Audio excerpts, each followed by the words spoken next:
혼줄 아니고요. 돈줄 내러 왔습니다. 오늘의 리포트 바로 보도록 하겠습니다.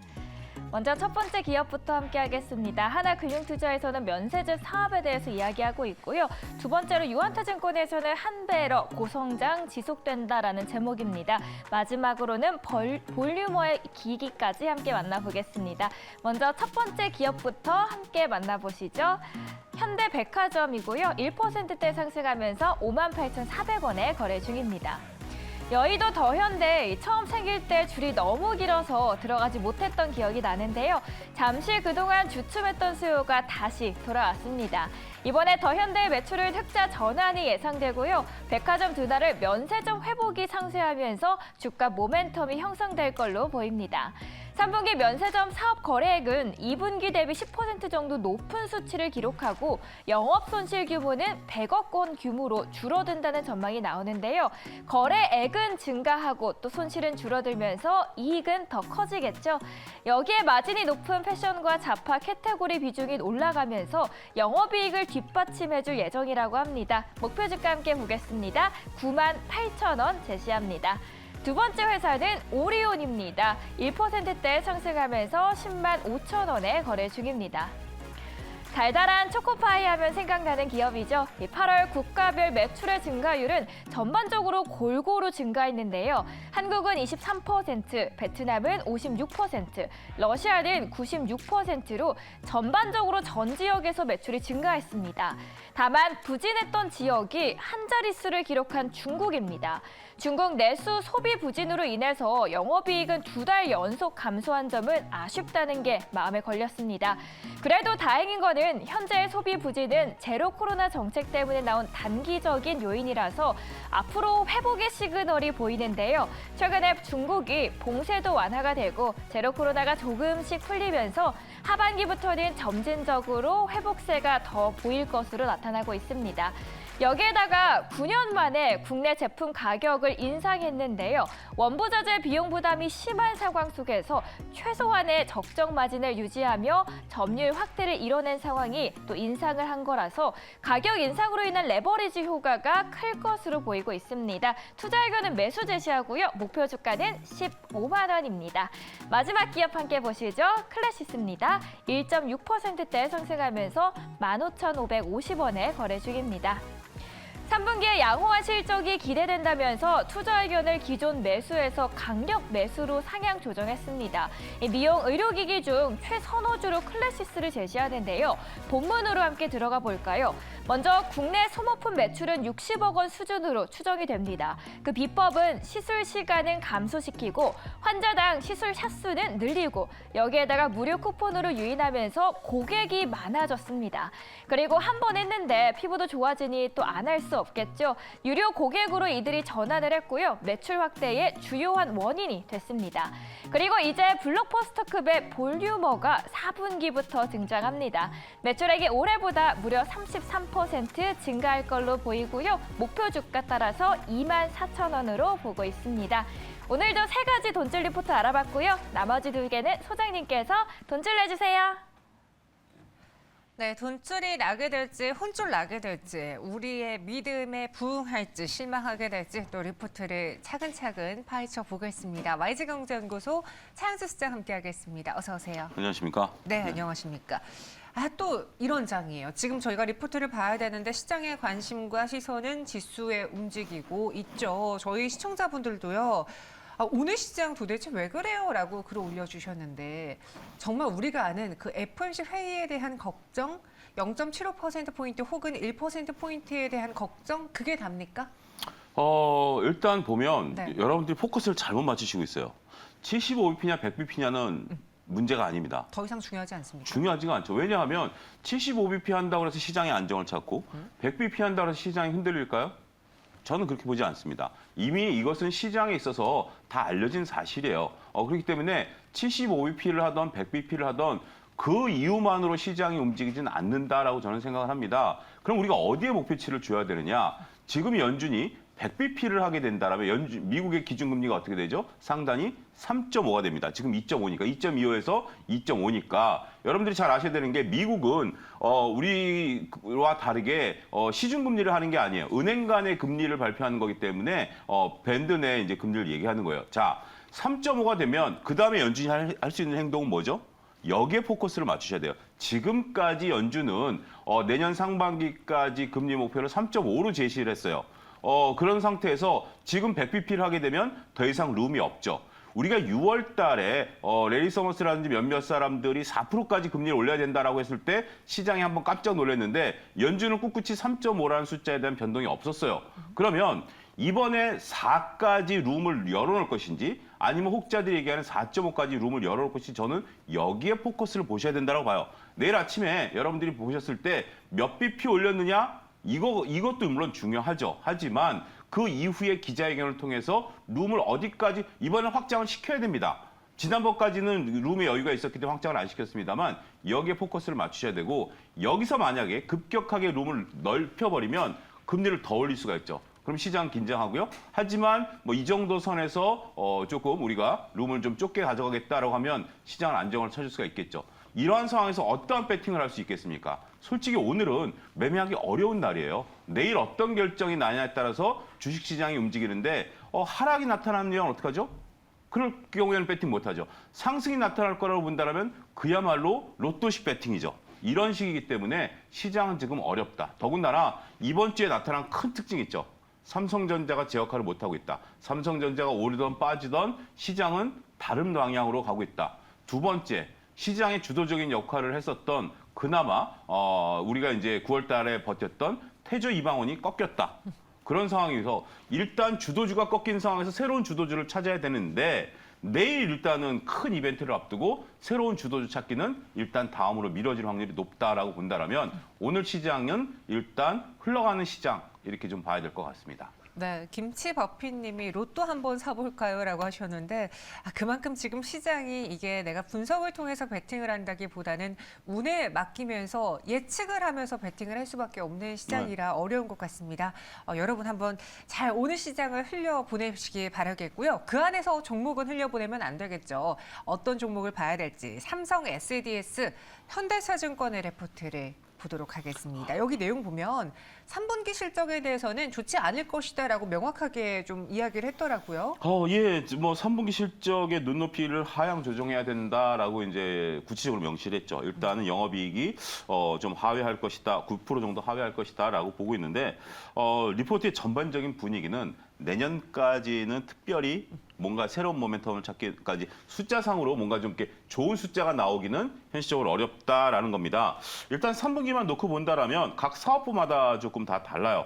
전반적으로 봤을 때 물류 쪽에 대해서는 여전히 성장세가 이어지고 클라우드도 고성장이 이어지고 있습니다만 IT 서비스 마진이 좀 감소하면서 전반적으로 실적이 좀 줄어들고 있다. 우리가 SDS 같은 경우 IT 서비스, 뭐 클라우드라든지 여러 가지 이제 서비스를 하고 있는데 이런 것들이 지금 현재 조금 그 실적이 좀 안 나오고 그 중요한 이유 중에 하나가 이 클라우드 쪽에 투자를 많이 하고 있어요. 그러다 보니까 지금 이제 판교로 SDS가 이제 또 사업을 통합하고 있죠. 여기에 이제 소프트웨어, 클라우드용 소프트웨어 개발하고 있고 또 인건비도 되고 있고 SDS 같은 경우는 이제 몇 군데 이제 강남에도 있었고 잠실에도 있었던 걸 판교를 합치다 보니까 또 이런 각종 비용들이 들어가죠. 이런 것들 때문에 일단 단기적으로 3분기는 특별히 바랄 것 없다. 이렇게 좀 보는 시각이 맞다라고 말씀드릴 수가 있겠습니다.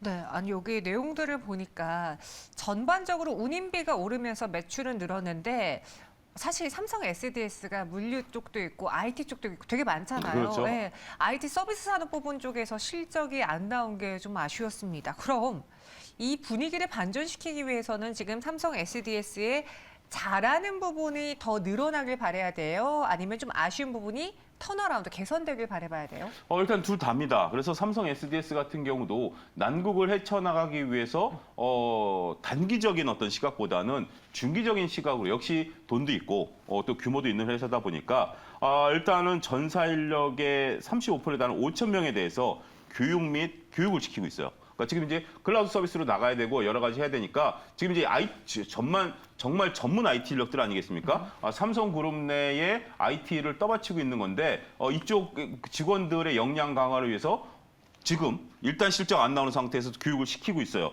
이런 것들이 앞으로 좋다라고 좀 말씀드릴 수가 있겠고 전체적으로 아까 얘기했던 뭐 소프트웨어 개발 투자라든지 환교 통합 사업이라든지 이런 쪽으로 미래 이제 아무래도 그렇잖아요. 그러니까 이제 그 그러니까 동료들이 흩어져 있는 거랑 한 건물에 있는 거랑 뭐 얘기가 다르죠. 속된 말로 밑에 내려가서 담배 한 대 피면서 서로 얘기하다 보면 어떤 시너지 효과도 나타나고 이래서 장기적으로 지금 투자를 하고 있어요. 이 시효과가 어떻게 나타날지는 좀 뒤에 설명을 드리겠습니다만 이렇게 투자를 하고 있다라는 측면에 있어서는 저는 좋다라고 좀 말씀드리고 싶습니다. 네, 뭐 흡연 이야기는 빼고요. 농담입니다. 그냥, 이제 네. 예. 뭐 이렇게 커피 한 잔 마시면서 그렇죠. 흩어져 있던 팀원들끼리 모여서 조금 더 이야기를 하다 보면은 소통도 빨라지고 그렇죠. 예, 예. 시너지 효과를 낼 수 있지 않겠느냐라는 이야기를 해주셨습니다. 삼성 SDS의 지금 이 리포트를 봤을 땐 뭔가 그래 나아지겠거니 싶은데 그럼 나 나아지고 살래라는 생각부터가 들었거든요. 네. 이 투자 핵심 포인트로는 무엇을 또 봐야 될까요? 그렇습니다. 자, SDS를 관심 있게 보시는 분들은 지금 메모를 하셔야 돼요. 어떤 걸 메모해요? 이 리포트를 여러분들이 꼭 보관하셔야 됩니다. 자, 이 페이지, 지금 이제 준비된 화면에 이 페이지 상단에 보면 매출의 구성이 나와 있어요. 매출의 구성이 나와 있는데 거기 IT 서비스 부분에 있어서 클라우드와 물류, 이제 제 얼굴에서부터 제일 끝단입니다. 항상 네. 이제 말씀드리면 2021년, 2022년에 보면 클라우드 서비스가 2019년과 2020년에 없었어요. 하얗게 지금 나온 부분들 있죠? 하얗게 나온 부분들 옆에 보면 약 8천억, 1조 1천억 정도로 클라우드 서비스가 늘어나고 있어요. 그런 부분들이 있고요. 자, 1페이지 하단에 요약재무제표 실적을 좀 보여주십시오. 일단 화면을 좀 당겨서 1페이지, 예, 바로 그 부분을 좀 보게 된다라면, 자, 매출액 보게 된다라면 일단 2020년에 13조였어요. 그러다가 올해 16조, 내년에는 오히려 15조 9천으로 줄어요. 그러다 다시 17조로 늘어나죠. 그러면 우리가 올해 지금 삼성 SDS를 투자해야 된다라고 보기 어렵죠. 내년에 매출과 영업이익이 줄어드니까. 하지만 올해부터 시작해서 제가 말씀드린 어떤 뭐 교육이라든지 통합이라든지 이런 것들에서 그래 내년까지는 우리가 조금 다지자라고 해서 내후년부터 매출이 늘어나게 된다라면 주가는 언제부터 움직이죠? 내년 이맘때부터 움직이죠. 그래서 이것을 여러분들이 SDS를 관심이 갖고 계신 분들은 지금 당장 SDS를 살 게 아니라 이게 바로 가치 투자 종목이에요. 지금은 실적이 떨어지는 구간이기 때문에 들어가기에는 조금 애매해요. 하지만 실적이 턴어라운드 한다라는 것을 여러분들이 미리 캐치해 놓고 그것들이 분기별 실적에서 확인이 되는 순간 그때 여러분들이 가치 투자 영역으로 들어가시게 되면 저는 좋은 투자 아이디어가 될 수 있죠. 물론 이게 변수는 많기 때문에 이것을 기반으로 놓고 여러분들이 삼성 SDS를 추적 관찰하셔야 되지 않을까 싶습니다. 네, 그러니까 정해진 날짜라고 보기보다는 우리가 예상되는 그 구간이 있잖아요. 네. 턴어라운드 되는 구간이 내년 하반기, 거의 내년 말이라고 생각했을 그렇죠. 때는 예. 또 그보다 6개월 정도 앞선 한 내년 중반, 중후반부터 이 종목을 눈여겨보고 혹은 담아보고 혹은 내 관심 종목 안에 둬보는 게 어떻겠느냐라고 전략을 세워봤습니다. 이번 현대차증권의 리포트는 어떻게 볼까요? 예, 저는 믿어봐도 될 것으로 보여집니다. 뭐 안 좋은 건 안 좋은 대로 얘기를 썼고요. 하지만 앞으로 전망적인 부분들에 대한 어떤 분석, 그다음에 수치상에 나타나는 분석들 이런 것들을 잘했다라고 보면 믿어보자 이렇게 좀 말씀드리고 싶습니다. 네, 조금은 길게 봐야 할 듯이라고 한 줄 평 적어주셨고요. 이어서 LG이노텍으로 넘어가 보겠습니다. 키움증권의 레포트고요. 아이폰 프로 불황을 넘는 열쇠라고 하는데 참 저도 뭐 아이폰 유저긴 하지만 이 아이폰이라는 게 나오기 전만 해도 뭐 스마트폰 요즘 잘 안 팔린다. 누가 뭐 교체 교체 시기가 그렇게 짧아지겠느냐라고 하지만 막상 나오면 참 잘 팔리는 것 같아요. 예, 근데 이제 전반적인 흐름들이 네. 그러니까 지금 얼마 만에 한 번씩 바꾸시죠? 통상 한 2년? 아니 저는 3년에 한 번요. 그렇죠. 그러니까 저희 아들도 지금 아이폰 쓰고 있는데 거의 3년째 지금 쓰고 있는 것 같아요. 그러니까 이번엔 조금 교체 가능성은 있는 거죠. 그러니까 전 13 같은 경우는 전혀 교체 수요가 아니었었는데 의외로 지금 이제 이 쓰는 기간이 좀 늘어났어요. 늘어나고 있는 상황이고 이게 이제 어떻게 보면 저는 이렇게 봅니다. 기존 유저들의 어떤 교체 수요라기보다는 아이폰은 아직까지 신규 수요가 있어요. 제가 항상 말씀드리지만 중고등학교 다니는 조카들 혹시 물어보세요. 학교에 아이폰을 안 들고 가면 어떠냐? 그런 조카가 없어요. 없으세요? 중고등학생 조카가 없어요. 예, 그러니까 혹시 이제 뭐 주의 한번 물어보세요. 왜냐하면 그건 아시죠? 한때 노스페이스를 안 입으면 애들 교복이었다라는 거. 등골 브레이커. 등골 브레이커라는 네. 그런 용어가 있었죠. 지금 제가 알기로는 중고등학교에서 아이폰을 안 들고 다니면 왕따 분위기랍니다. 어찌됐든. 혼나야겠어요, 진짜. 요즘에는 혼나야겠어요. 근데 그러면 네. 그들이 신규 수요가 생기는 거죠. 그러니까 이게 그러니까 정현 아나운서 같이 3년, 2년 쓰는 사람들의 교체 수요가 아니라 신규 수요, 이게 보통 우리가 초등학교부터 사주지만 뭐 중학교 같은 경우 가면 이제 새로운 휴대폰을 사주잖아요. 그때 애들이 다 아이폰을 쓴다라는 거예요. 그 신규 수요가 늘어난다는 거죠. 저는 장기적으로 삼성한테는 굉장히 큰 위협이 될 수도 있다고 봅니다. 그 생태계에 한번 빠지면 못 나오니까. 어찌됐든 자 지금 이제 14에 대해서 특히 프로에 대해서 효과를 좀 볼 것이다라고 좀 얘기를 하고 있습니다. 원래 이제 전작에서 아이폰 13에서 프로가 한 절반 정도 차지했는데 이게 한 60%까지 이번 14에서 늘어날 가능성이 있다라고 좀 보고 있기 때문에 이렇게 된다라면 이로 인한 새로운 트리거가 완성이 될 가능성이 있다. 지금 리포트는 그렇게 보고 있습니다. 네, LG 이노텍 하면은 우리가 애플의 아이폰 수혜주로 떠오르는 가장 또 대표적인 그렇죠. 종목이잖아요. 근데 이들도 이제는 스마트폰 시장이 작다라고 생각하면서 점점 카메라를 넣을 수 있는 또 다른 시장을 찾고 있습니다. 그게 바로 전장 쪽인데 이 전장 부품의 성장세가 오히려 더 나중에 스마트폰보다 더 커질 거다라고 보는 분들이 많거든요. 저도 그렇게 봅니다. 근데 일단 지금 당장 이 페이지에 있는 실적 전망표를 한번 좀 보여주셨으면 좋겠습니다. 네. 그러니까 지금 이제 LG 이노텍 그러면 아이폰이에요. 역시 아이폰밖에 없어요. 지금 현재 여기서 여러분들이 표를 통해서 보시면 매출액 밑에 광학 솔루션이거든요. 이 광학 솔루션이 바로 아이폰 향 매출이겠죠. 이 부분을 보게 된다라면 15조 2천억 정도가 지금 올해 같은 경우 한 14조 7천억 정도가 이 광학 솔루션 쪽이에요. 전체 18조 정도에서 15조 정도가 광학 솔루션이니까 역시 LG노텍은 애플이다. 이거에 대한 것은 우리가 벗어날 수 없겠죠. 하지만 그 밑에 보면 기판 소재와 전장 부품을 보면 전장 부품도 약 1조 4천억 정도 이제 고개를 들기 시작했어요. 그러니까 전체적인 광학 솔루션 대비해서 한 10분의 1밖에 안 돼요. 10분의 1밖에 안 되는데 내년도에는 이게 좀 커진다라는 겁니다. 그래서 그 LG노텍 내가 사장이라도 그럴 거 아니에요. 이거는 아이폰을 깔고 가는 거고 우리가 언제까지 아이폰에 종속이 될 것이야? 그리고 그룹 내에서 전장을 한다는데 우리가 이번에 새로 나온 아이오닉 6 보셨나요? 옆에 사이드 미러 없는 거? 대신 디스플레이로 대체되었던데요. 사이드 미러 대신에 네. 이렇게 기역자로 해서 카메라 달린 차들이 다녀요. 그러니까 이제 제가 볼 때는 선택 옵션인 것 같아요. 아직까지는 이렇게 기역자로 돼서 카메라가 달려 있고요. 그러니까 아직까지는 원래는 차에 딱 붙여서 카메라가 달리는 줄 알았는데 그 사이드 미러 자리에 튀어나와서 아직까지는 카메라가 달려 있어요. 그게 이제 전장에 들어가는 되는 부분들이죠. 이 부분 이제 커져 나가겠죠. 그래서 전반적으로 멕시코 공장에서 자율주행 카메라라든지 모터, 그다음에 북미 OEM과 파트너십 강화 등 IRA법에 하기 위해서 다양한 노력을 하고 있다. 리포트에서도 그렇게 밝히고 있습니다. 네, LG 이노텍에 대한 투자 핵심 포인트도 한번 찾아볼게요. 제가 요즘 눈여겨보고 있는 또 대표적인 LG화학이거든요. LG 이노텍이거든요. 예. 네. 정현 아나운서가 눈여겨보면 더 이상 말은 길게 안 하겠고요. 네. 자, 어찌됐든 그런 것 같아요. 그러니까 지금 아이폰 쪽에 대해서는 우리가 이제 새로운 너무 이렇게 큰 기대를 갖기는 어려워요. 어렵다라고 봐야 되겠죠. 그리고 소비가 둔화되면 뭐부터 줄일까요? 휴대폰 교체부터.